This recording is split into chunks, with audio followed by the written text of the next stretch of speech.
Next वाला is अक्टूबर नवंबर 2011। अक्टूबर नवंबर 2011 वाला part हम लोग सॉल्व करते हैं कि ये वाला पार्ट हमारे पास किस तरह से कर सॉल्व होगा। अब जरा इस वाले पार्ट की बात करते हैं। इस वाले पार्ट की ना सबसे पहली जो चीज़ है, कुछ इंपॉर्टेंट चीज़ें हैं जो हमें यहाँ पे बहुत ज़्यादा अच्छे तरीके से देखनी पड़ेगी।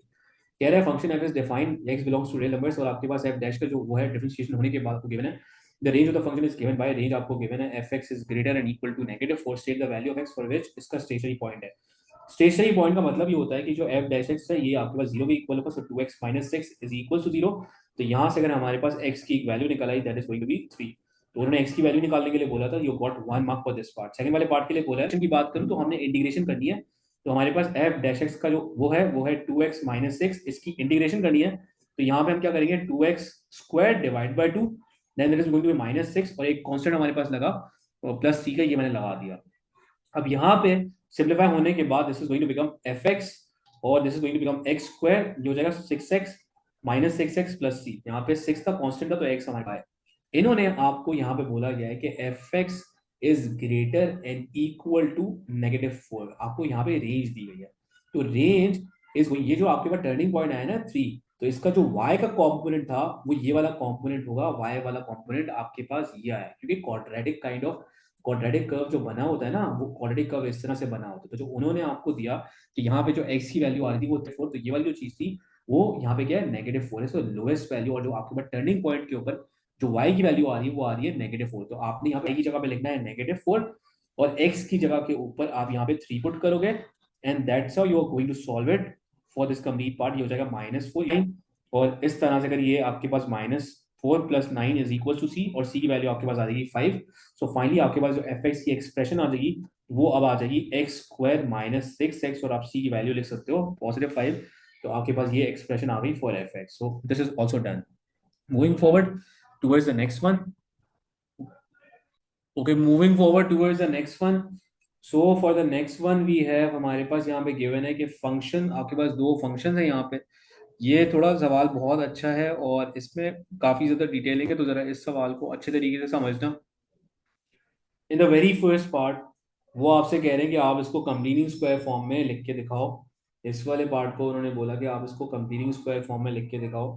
तो I have this f x, और इसको कंप्लीटिंग स्क्वायर फॉर्म में लिखना है। So I have two x square minus eight x plus ten.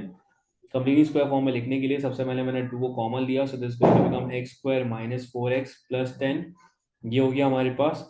And then मैंने क्या काम किया, अंदर से मैंने यहाँ पे लिखा x square minus four x, four divide by two, we have a square, एक पॉजिटिव के साथ एक माइनस के साथ, ये हमने लिखा। और यहाँ पे लिखा plus ten. And then I am going to move forward, यहाँ पे टू लिखा, x square minus four x simplify कराया, ये हो गया टू का स्क्वायर माइनस टू का square, then we have a positive ten.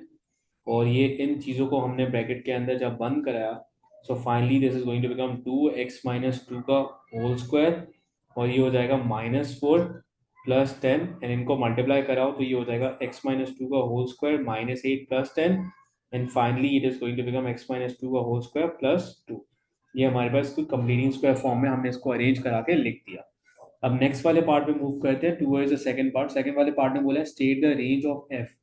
F की आप रेंज निकाल के दिखाओ। तो एफ की रेंज के लिए ना, एफ का डोमेन यहाँ पे ऑलरेडी गिवन है, जीरो से लेकर टू तक का आपको डोमेन यहाँ पे गिवन है। जब आप एफ की रेंज की बात करोगे तो आपको यहाँ पे देखना पड़ेगा थोड़ा सा। मैं इसको यहाँ पे, हम डायरेक्टली स्केच नहीं करेंगे क्योंकि स्केच तो वो नेक्स्ट वाले पार्ट में बोला है, लेकिन थोड़ा सा चीजों को समझने के लिए मैं आपको यहाँ पे थोड़ा एक वो बताऊंगा कि किस तरह से अगर हमारे पास होगा। Okay, so moving forward towards the next part. देखो, कभी भी मैंने एक बात बताई थी, कभी भी वो आपसे रेंज मांगे तो रेंज डायरेक्टली नहीं निकालना। एक दिमाग के अंदर ना आपके पास स्केच क्लियर होना चाहिए। तो currently the turning points are two comma two, two comma two हमारा टर्निंग पॉइंट आ रहा है। तो मैं एक रफली बना रहा हूँ कि टू कॉमा टू हमारे पास टर्निंग पॉइंट आ रहा है। और अगर इसके वाई इंटरसेप्ट की बात करूँ तो हमारे पास, अगर यहाँ पे जीरो में पुट कर रहा हूँ, तो what I can see over here right now इसके वाई इंटरसेप्ट हमारे पास क्या आ रहा है। मैं वाई इंटरसेप्ट निकाल ही देता हूँ ताकि हमारे पास ये जो है ना, ये परफेक्ट आंसर आ जाए। तो वाई इंटरसेप्ट जब मैंने यहाँ पे निकाला, तो इस वाले के अंदर वाई इंटरसेप्ट हमारे पास जो आ रहा है वो आ रहा है टू, मैंने यहाँ पे पुट कराया टू, ये हो गया माइनस टू का square plus two, and that is going to become four, and two multiply by four, ये एट, एट प्लस टू कितना हो गया, टेन आ गया। तो हमारे पास जो एक ग्राफ बनना होगा ना, वो हमारे पास काइंड ऑफ इस तरह से बनना होगा। मैं थोड़ा यहाँ पे रफली शो कर लेता हूँ। तो to comma two is a turning point right now, ये वाला, और टेन ये रहा। अब उन्होंने जो डोमेन हमें दिया है ना बेटा, वो डोमेन अगर आप यहाँ पे रीड करो तो डोमेन इज गिवन 0 से लेकर 2। मैं जरा यहाँ पर डोमेन की बात करता हूँ, यहाँ पे जरा इसको फोकस कराता हूँ। देखो ये वाला आपके पास कुछ इस तरह का स्केच बन रहा है, ये 2,2 हमारे पास आ गया, ये 10 आ गया। उन्होंने जो डोमेन दिया वो दिया है 0 से लेकर 2। 0 से लेकर 2 का मतलब है कि यार आप जो बात कर रहे हो, थोड़ा रफली अगर मैं बात करूँ स्केच की, तो स्केच हमारे पास कुछ इस तरह से बनना है। मैं इसलिए शो कर रहा हूँ ताकि बच्चा मिस्टेक ना करे इन वाले सवालों के अंदर। तो ये 2,2 ये रहा, और यहाँ पे 10 आया। उन्होंने जो डोमेन दिया वो आपको 0 से लेकर यहाँ तक दिया, तो ये दिस इज योर पार्ट। इसके थ्रू आपको यहाँ पे रेंज फिगर आउट करनी है। तो I can see what is the range, I can see obviously currently 2 is the minimum value right now. 2 हमारे पास क्या है, इसकी जो आपके पास y की जो मिनिमम वैल्यू वो 2 नजर आ रही है, और मैक्सिमम वैल्यू हमें 10 नजर आ रही है। एंड इक्वल्स टू का साइन इसलिए क्योंकि दोनों के input values are included in my domain. तो यहाँ पे हमने जो रेंज बनानी है, वो रेंज हम लिख देंगे कि रेंज हमारे पास 2 से लेकर ऑल द वे कहाँ पे स्टार्ट हो रही है, ऑल द वे ये जा रही है 10 तक। मैंने कैसे पता किया, हल्का सा रफली सा मैंने यहाँ पे स्केच बना के शो कर दिया। 2,2 is the turning point. I can see the minimum value of y right now is 2, और ये यहाँ पे मैक्सिमम हमारे पास क्या आ रही है, 10 आ रही है। और हमें जो डोमेन दिया है, डोमेन की बेसिस के ऊपर we are only talking about this. इसकी तो एग्जांपल्स हमने अच्छी खासी बहुत ज्यादा करी है। तो ये हमारे पास आ गई range. Moving forward towards the third part. Third वाले पार्ट में बोला है state the domain of f inverse. मैंने बोला था डोमेन ऑफ एफ इनवर्स होता है range of f x. So what ever the thing जो आपके पास आई है, वो अब इस इनवर्स की क्या बन जाएगी, इस इनवर्स की रेंज बन जाएगी। तो आप सिंपल सा रेंज वाले पार्ट के लिए इसकी पूरी की पूरी, डोमेन वाले पार्ट के लिए इसकी पूरी रेंज छाप दोगे, क्योंकि उन्होंने डोमेन ऑफ एफ इनवर्स बोला। So domain of f inverse is equals to range of f x. ये चीजें हम पढ़ चुके हैं, तो ये बात हमारी यहाँ पे कंप्लीट हो गई। नाउ मूविंग फॉरवर्ड, नेक्स्ट वाले पार्ट में बोला है स्टेट द डोमेन। ये भी हो गया, फर्स्ट हो गया, सेकंड हो गया, थर्ड हो गया। नेक्स्ट वाले पार्ट में बोला है sketch on the diagram the sketch of y f x. F x का आप स्केच बना के दिखाओ, और ऑन द सेम डायग्राम वो आपसे ये बात बोल रहा है कि आप उसका जी एक्स का भी बताओ, एफ एक्स का बताओ, और जी एक्स का बनाओ, एफ इनवर्स का बताओ, making it clear the relationship between the graph. सही है, रिलेशनशिप भी इनका क्लियर होना चाहिए। तो चलो इसका स्केच बनाते हैं। सो फोर्थ वाले पार्ट के अंदर आई कैन सी के द स्केच ऑफ जो हमारे पास ऊपर की तरफ बना, तो वो कुछ स्केच हमारे पास इस तरह से बना by looking at the whole graph. चलो मैं इसको इस तरह से बनाता हूँ कि हमने ये पूरा ग्राफ फॉर एग्जाम्पल बनाया, बट मुझे यहाँ पे वही पोर्शन चाहिए जो डोमेन में शामिल है।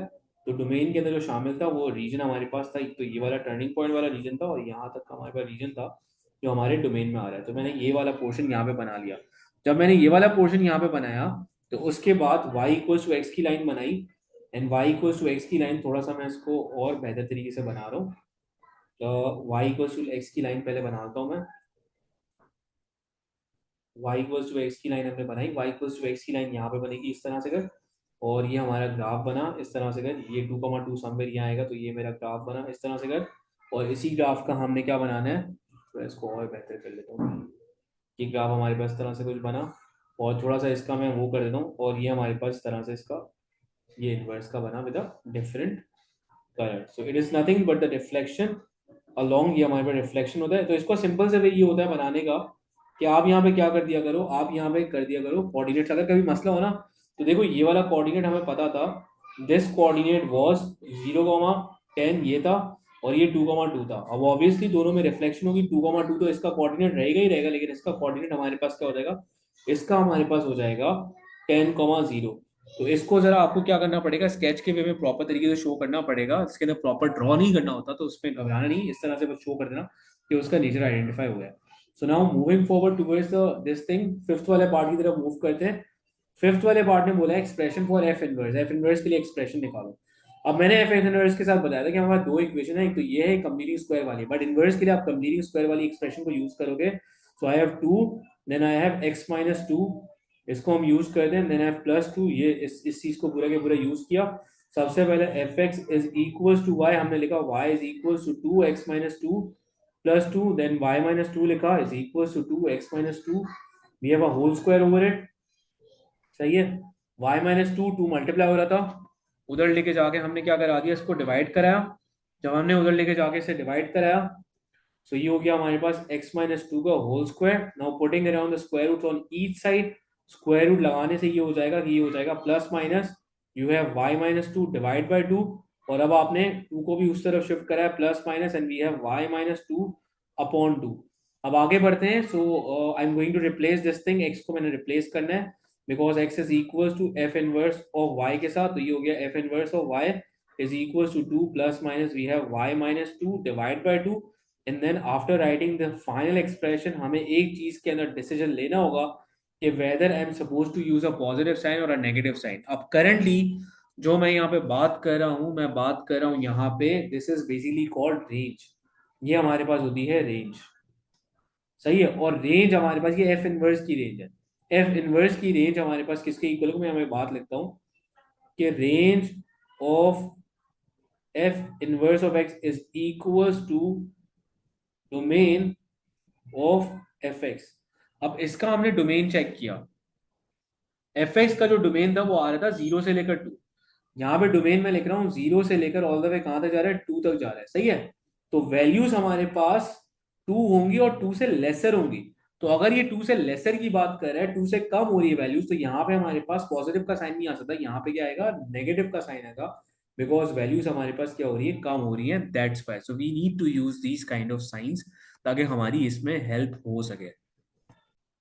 Okay, so moving forward towards the next one. So we have this as a next one. ये वाला next वाला सवाल है. So this is a very simple kind. इसमें basic सा concept है जो O levels के अंदर भी हम पढ़ते हैं. The first thing is कि आपको fx का function दिया गया, कह रहा है values निकालो इनकी. तो सबसे पहले ff2 दिया हुआ है. सही है. सबसे पहले तो हम ff2 का ffx का expression निकालते हैं. Write down the outer function हमने लिखा और यहाँ पे हमने इसके अंदर inner function put करा है. So we have 3x plus a.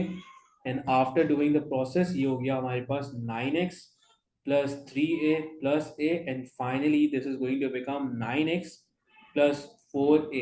सही है. ये आ गया हमारे पास ff(x). अब हम अगर ff2 की बात करें, so as an input value हमें 2 इनपुट करानी. तो हमने जब 2 इनपुट वैल्यू कराई तो ये हो गया कुछ इस तरह से कर. And this is equal to 10. यहाँ पे 10 लिखा हुआ है. So now 9 multiply by 2 is 18 plus 4 है. So 10 minus 18 is equals to 4 है. So minus 8 is equals to 4 है. The value of a is going to be -2. a की वैल्यू हमारे पास इस तरह से क्या आ गई, -2 आ गई. अब नेक्स्ट वाले पार्ट की तरफ मूव करते हैं. नेक्स्ट वाली पार्ट के अंदर बोला है कि सेकंड वाले पार्ट के अंदर बोला है कि g इनवर्स जो है वो 2 है और ये 3 है. अब एक बात हमारे पास यहाँ पे ये है कि देखो इनवर्स और जो नॉर्मल फंक्शन होता है उसमें क्या सीन होता है, उसमें इनपुट और आउटपुट स्विच हो जाते हैं. मैंने बताया था जब हम ग्राफ ड्रॉ कर रहे थे, तो अगर मैं एफ एक्स का ग्राफ ड्रॉ करता था तो उसमें अगर एक कोऑर्डिनेट है ए कॉमा बी और अगर एफ इनवर्स की बात हो रही है तो उसमें वो कोऑर्डिनेट क्या होता था, एक दूसरे के साथ स्वैपिंग हो जाती है बी कॉमा ए. तो एग्जैक्टली सेम वे के अंदर यहाँ पे भी स्वैपिंग की ही मैं बात करूंगा. तो जरा इस बात को मैं यहाँ पे करता हूँ कि यहाँ पे इनवर्स के लिए करंटली हमारी इनपुट वैल्यू है 2 और हमारा आउटपुट क्या आ रहा है, 3 आ रहा है. लेकिन अगर मैं एक नॉर्मल फंक्शन की बात करता हूँ तो अगर नॉर्मल फंक्शन है हमारे पास जी एक्स, तो उस जी एक्स के लिए इनपुट वैल्यू मेरी 3 होगी और आउटपुट आ रहा होगा 2, क्योंकि स्वैपिंग होती है ना, चेंज हो जाते हैं. तो इसी चीज को लेके मैं आगे बढ़ता हूँ. सो नाउ आई नो, वापस रिपीट कर रहा हूँ, इनवर्स के लिए अगर ये इनपुट है तो नॉर्मल फंक्शन के लिए आउटपुट बन जाएगी. इनवर्स के लिए अगर ये आउटपुट है तो नॉर्मल फंक्शन के लिए ये वैल्यू एज एन इनपुट बन जाएगी. और हमें नॉर्मल फंक्शन का ये एक्सप्रेशन गिवन है g x which is given b minus 2x. हमने यहाँ पे पुट किया 3. This is going to become b minus 2 multiplied by 3. That is going to become b minus 6 और g3 की जगह के ऊपर I can write 2. So 2 plus 6 and the value of b right now is going to be, ये जो आपके पास b की value आ रही है वो हमारे पास 2 plus 6 कितनी आ रही है, 8 आ रही है. तो ये b की वैल्यू हमारे पास क्या आ गई, 8 आ गई. So now once you got the value of a, once you got the value of b, आपके पास a और b दोनों की वैल्यू ही निकल आई. तो अब आपको चीजों को आगे बढ़ाना है और आपको एफ जी के कॉम्पोजिट की बात करनी है. सो नाउ कॉम्पोजिट की बात करते हैं. So we have the function. पहले इनको फंक्शन को प्रॉपर वे में लिखते हैं. So f x is 3x, writing the value of a which is -2. ये 3x माइनस 2 हो गया. देन हमने लिखा जी एक्स, b की वैल्यू हमारे पास आ चुकी है तो 8 माइनस 2x. अब हमें बोला गया है कि आप एफ जी एक्स का एक्सप्रेशन बताओ. तो सबसे पहले हमने आउटर फंक्शन लिखा, ब्रैकेट को ऐसे ही छोड़ा और x की जगह ब्रैकेट लगा दी, इसके अंदर पुट करा है 8 माइनस 2x. जरा इसको सिंप्लीफाई कर दें. 3 multiply by 8 is 24 minus 6x minus 2. ये हो जाएगा 22 माइनस 6x. ये हमारे पास एफ जी एक्स का एक्सप्रेशन आ गया. So now this is your composite function. ये आपके पास तरह से कॉम्पोजिट फंक्शन मैंने सॉल्व करा दिया. दिस वाज 6 मार्क्स पार्ट, तो ये बड़ा इजी वे में सॉल्व हो गया. Now moving forward towards the last question of today's class. आखिरी सवाल है ये हमारी आज की क्लास का, इसको डिस्कस कर लेते हैं हम डिटेल में, फिर उसके बाद हम क्लास को एंड करेंगे। So in the very first part they are asking is कि express f inverse in terms of x and solve the equation. इसको सॉल्व भी करके बताओ। तो सबसे पहले इनवर्स का एक्सप्रेशन निकाल दें। हमने लिखा f x is equals to, हमने यहाँ पे कुछ बातें लिखी कि एफ एक्स जो है ना वो आपके पास इक्वल है किसके, 2x+3 के। So I can write f x is equal to 2x+3, f x is equal to y, मुझे इनवर्स का एक्सप्रेशन निकालना है, वाई लिखा, 2x+3 लिखा, y minus three is equal to 2x, ये हो गया y minus three divide by 2, ये x के इक्वल आया, x is equal to f inverse of y, so f inverse of y is equal to y minus three upon 2, and finally हमारे पास ये आ गया f inverse of x is equal to x minus three divide by 2। तो ये चीज हमने यहाँ पे निकाली, ये इनवर्स का एक्सप्रेशन है। सेकंड वाले पार्ट मतलब इसी पार्ट में उन्होंने बोला कि एफ एक्स जो है वो एफ इनवर्स ऑफ एक्स के इक्वल है। तो एफ एक्स की जो वैल्यू थी दैट वाज 2x+3, उसको मैंने इक्वल लिखा x minus three divide by 2। I am shifting 2 on the other side, 2 को उस तरफ शिफ्ट किया, 2x+3 is equal to x minus three, 4x+6 is equal to x minus three, यहाँ पे हो गया 4x माइनस एक्स और minus three minus six minus nine, this is going to become 3x, और x की value हमारे पास क्या आ गई, -3 आ गई। ये हमारे पास x की वैल्यू निकल आई। सही है, ये फर्स्ट वाला पार्ट हमारे पास हो गया। We are done with the first part, और फर्स्ट पार्ट हमने प्रॉपर वे के अंदर कंप्लीट कर दिया। थोड़ा सा इसको मैं इस तरफ शिफ्ट कर दूँ ताकि हमारे पास स्पेस बने फॉर द नेक्स्ट पार्ट, ताकि एक सिंगल पेज के ऊपर हमारे पास ये सारे के सारे पार्ट्स आ जाए और इन्हें हम कंप्लीट वे में सॉल्व करा सकें। Okay, now in the next part they are talking about कि on the same diagram sketch the graph of y equals to fx और f inverse showing the coordinates of their point of intersection and their relationship। तो मुझे एक बात पता है कि यार जब ये दोनों हमारे पास एक दूसरे के साथ सॉल्व हो रहे हैं, so they are talking about point of intersection, so currently the x coordinate of their point of intersection is -3। अब अगर -3 को मैं यहाँ पे पुट कराता हूँ to get the value of y, तो y की वैल्यू आती है हमारे पास, मैं यहाँ पे -3 पुट कराता हूँ +3, तो ये आ जाता है हमारे पास 2 मल्टीप्लाई बाई ये होगा -6+3, and this is going to be, ये आपके पास भी -3 ही हो रहा है। ऑब्वियसली y इक्वल्स टू दोनों के उसकी बात हो रही है, तो हमारे पास दोनों का इंटरसेक्शन का जो पॉइंट आ रहा है मैं यहाँ पे लिख रहा हूँ -3,3 ये आ रहा है। सही है, अब जरा बात करते हैं इनवर्स की। और दूसरी बात हमें ये भी पता है कि जब y इक्वल्स टू x की फॉर्म में होता है तो वो हमारे पास सेम ही हमारे पास वो चीजें आ रही होंगी। तो जरा इस बात को वो कर लेते हैं, इसका स्केच बनाते हैं ताकि प्रॉपर वे के अंदर हम चीजों को कर सकें।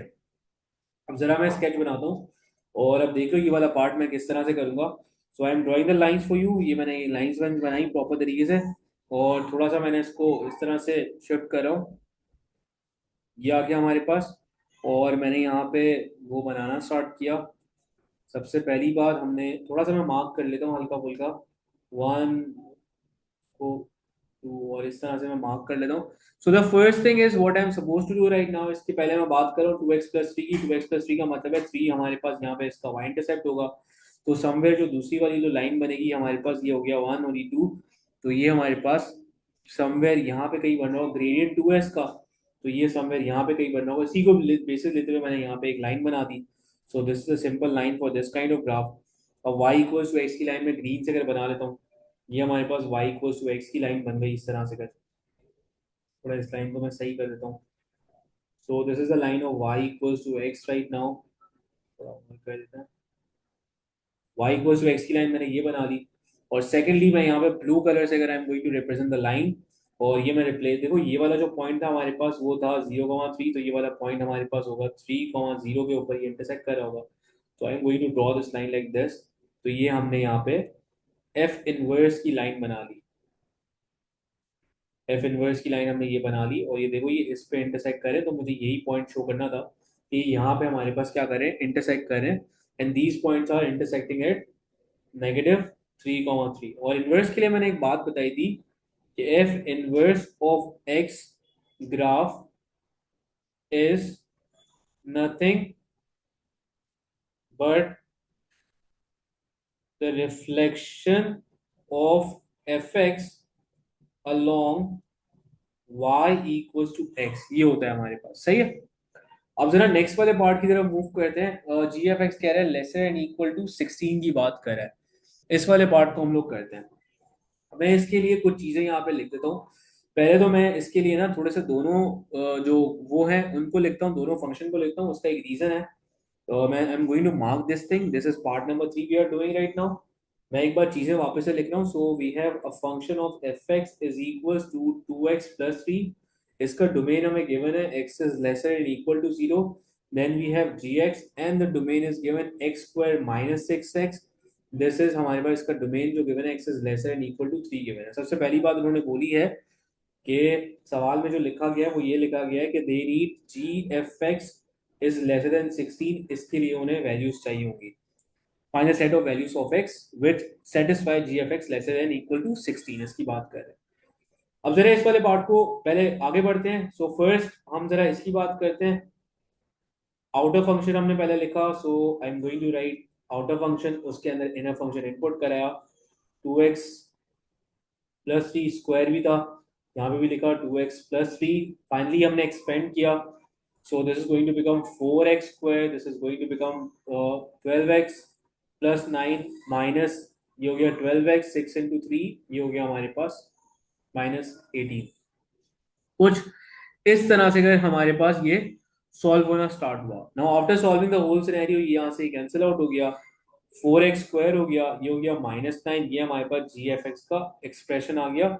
और उन्होंने जब बोला कि g(f(x) इज लेसर देन 16, तो 4x² - 9 is lesser and equal to 16। तो ये हो गया 4x² - 9 - 16 laser and equal to 0।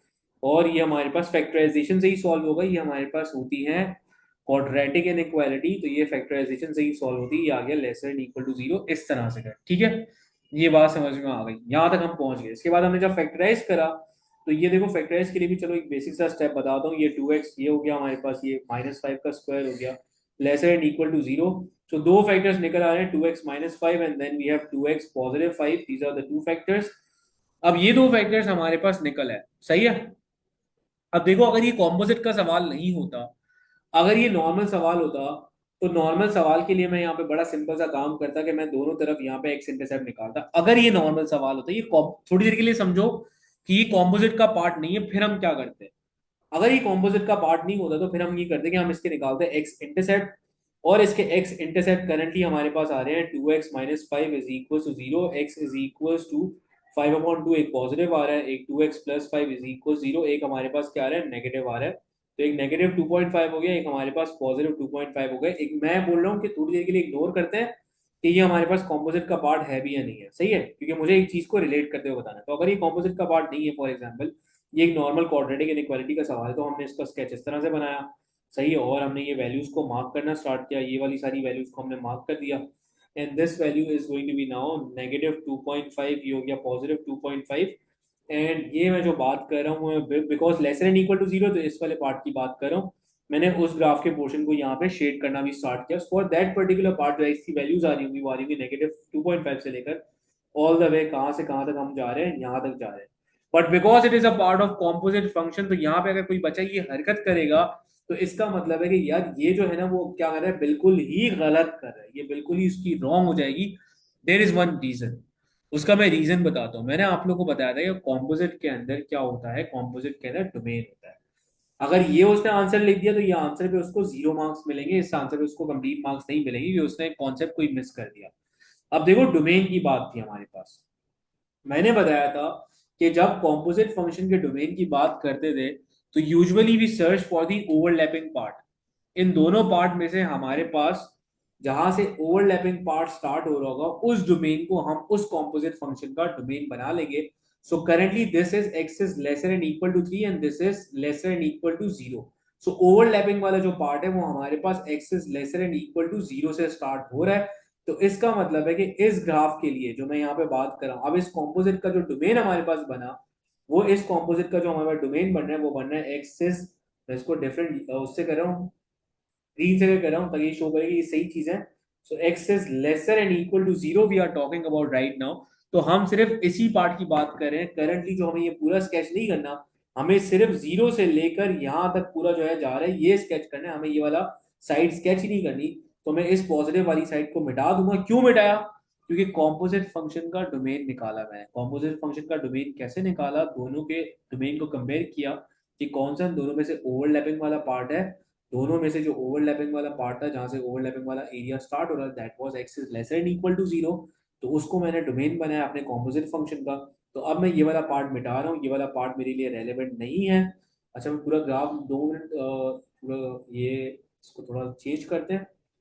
So now मैं इस वाले पार्ट को मिटा दूंगा। This is not relevant for me. So currently वो पार्ट रेलेवेंट है जो जीरो से लेकर ऑल द वे वो जा रहा है। सो अब मैं यहाँ पे चेक कर सकता हूँ कि अब हमारे पास x की क्या वैल्यू आ रही है। x की एक वैल्यू आ रही है जीरो, और ये जीरो से लेकर ऑल द वे जा रहे हैं -2.5 तक।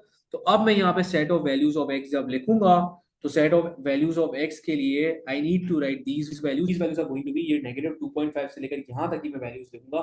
सो now I am going to write -2.5 से लेकर ऑल द वे यहाँ तक जा रहा है। सही है। अगेन रिपीट कर रहा हूँ, ये कॉम्पोजिट का पार्ट था, क्वाड्रेटिक इनइक्वालिटी बीच में आई तो थोड़ा सा चीजें चेंज हुई। हमने उसी डोमेन के ग्राफ को बनाया जो डोमेन हमें गिवन था। हमने सबसे पहले कॉम्पोजिट का डोमेन निकाला जो ओवरलैपिंग वाला पार्ट था, x is less and equal to zero. और उसकी वैल्यूज के ऊपर we are going to decide कि हमारे पास यहाँ पे एक्स की क्या क्या वैल्यू, बिलो द वैल्यू बोला था, बिलो द एक्स एक्सिस था, तो ये वाला पार्ट ही आएगा। So that's why this value is zero, ये हमारे पास जीरो मैक्सिमम होगी और -2.5 हमारे पास मिनिमम होगी। तो इस तरह से अगर हमारे पास 2011 के सारे पास पेपर्स कंप्लीट हो गए।